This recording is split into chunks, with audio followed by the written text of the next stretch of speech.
Karen is one of the most symbolically powerful memes that has emerged in recent years, because she represents all that we despise in the human shadow behavior. She is entitled, privileged, and behaves like a toddler when her consumerist desires are not met to her expectations of a world that should be there to serve her at all times. Karen's ego is so inflated to the point that she is unable to see the other perspective.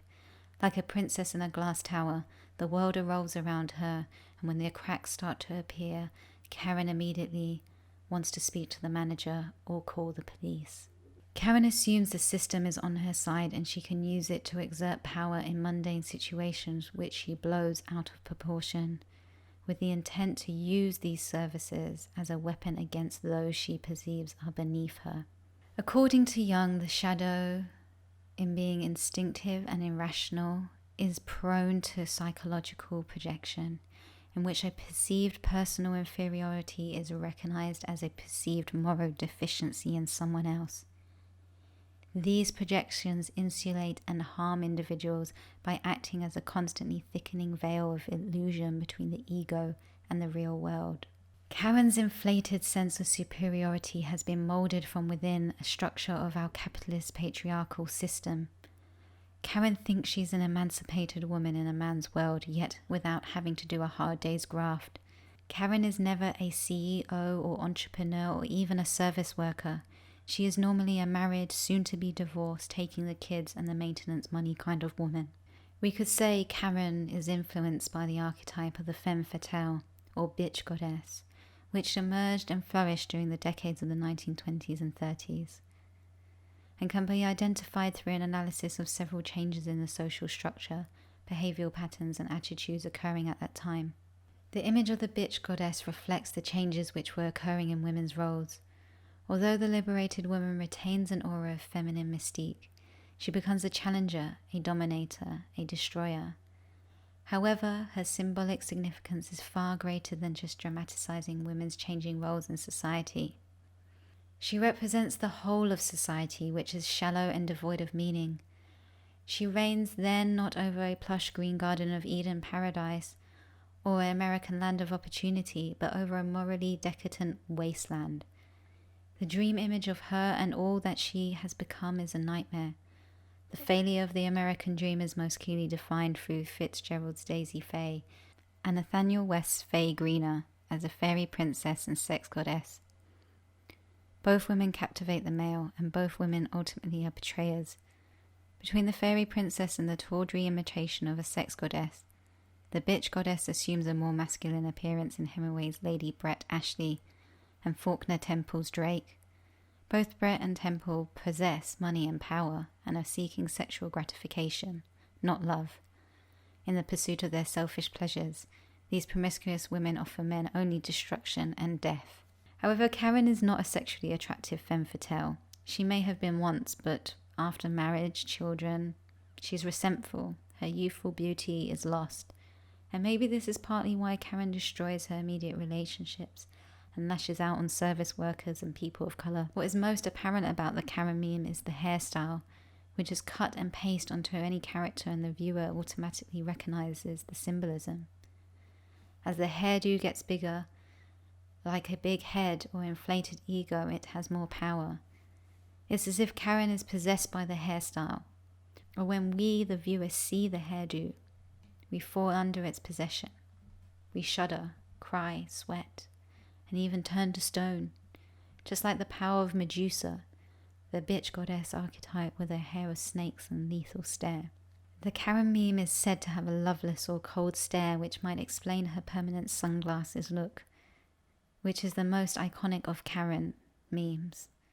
Absolutely no one wants to look at Karen in the eyes, a direct parallel with Medusa.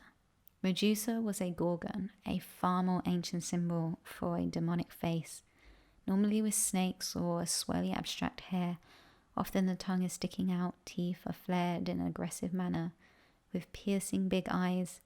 These faces were common and still are in some places of the world. However, in the West we have lost touch with this ancient demon, who may even represent death, for when the body starts to decompose it swells, the eyes bulge and the tongue flops out.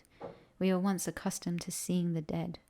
decapitation was quite common, and when most people were illiterate, a head placed on a sick would be an announcement for someone's death. Karen is this nightmare, the face of death you don't want to confront. The new romantics of the 18th and 19th century saw Medusa as the Dark Lady, a manifestation of death. Mario Praz described her in the romantic agony as the glassy-eyed, severed female head. Through this grotesque imagery, Medusa was a source of fascination and was an object of the dark love for the romantics. In astrology, she could be considered Black Moon Lilith, who represents the suppressed sexual female energy. In Greek mythology, Medusa is extremely symbolic of the nature of our shadow side. The story of Medusa is harrowing. She is sexually abused, falsely accused, and punished to become a Gorgon. A tragic tale that highlights the darkest acts of the human ego. Medusa is innocent and trapped in her demonic form. She is filled so much with hatred and distrust, she is unable to work through her trauma and be released. Unaware, Medusa has become the very darkest part of the id. In Jungian psychology, the shadow, id, or shadow aspect archetype may refer to an unconscious aspect of the personality which the conscious ego does not identify in itself, or the entirety of the unconscious.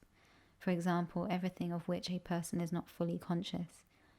In short, the shadow is the unknown side. The duality of Medusa's veins produced two different substances. The left vein expelled a powerful poison. The right vein, in contrary, produced a medicine that would raise the dead. Ironically, Medusa kept inside herself the medicine of life, but did not know how to use it, and instead chose to instill the poison of death. These qualities are within our own nature and are reflected in the natural order. The yin and yang are two opposing forces, yet working in harmony with one another. It's symbolic for our eternal desire to unite the whole. This is why humans feel deeply unsatisfied. Like Karen, who is always chasing a life of self-gratification, this materialistic desire only leads to poison and death. They are unable to access the divine wisdom and medicine of life they so desire. When Perseus shows the mirror to Medusa, she is able to see what she has been creating and expressing to the world through his hands. Pegasus was released, quite like when we project our own shadow onto those around us. Our subconscious is looking to create a mirror so we can truly see what we really are. Like the head of Medusa, Karen becomes the disembodied head, a trophy and triumph over our own darkest shadow, and a protector against the evil eye and spirits of other Karens. Like the Gorgon heads, the very demon that threatens you can be used against them. The face that guards the entrance of doorways, churches, coins, gates, and pretty much anywhere you didn't want the evil spirit to enter. Carrying the face in a shield can be used like a weapon to reflect the evil spirit of Karen back on herself. Just as Perseus showed Medusa the mirror, the demon entity is released, so too Karen's power is also diminished. And just like the Gorgon in history that was so commonly displayed and disappeared in the physicality of the Western paradigm, did not leave our collective unconscious, it is now projected onto the disembodied head of Karen. And by flooding the internet with Karen and all that she represents, we unite in facing the darkest demon within our own shadow. We laugh in the face of it to release ourselves from the very thing we fear most, to be possessed by our own shadow. That is Karen.